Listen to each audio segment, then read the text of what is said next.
DIY RU16 sa mga gusto pong gumawa ng mga rack. RU16 or RU14 or 1210. Sa mga baguhan po, pwede ko pong ituro ang mga parts niya.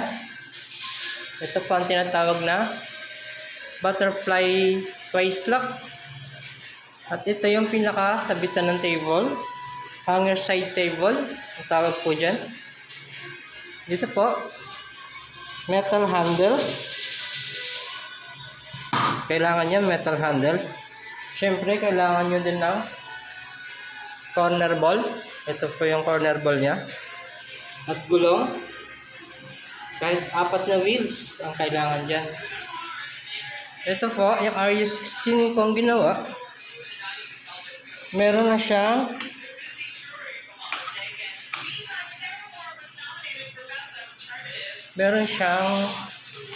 stand sa loob para gawing lamesa.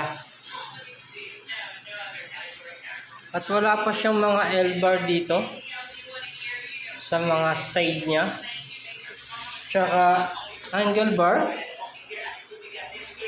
bar wala pa rin. At groove aluminum. Hindi pa siya kompleto, totally. Marami pa siyang kulang. 2,000 years later.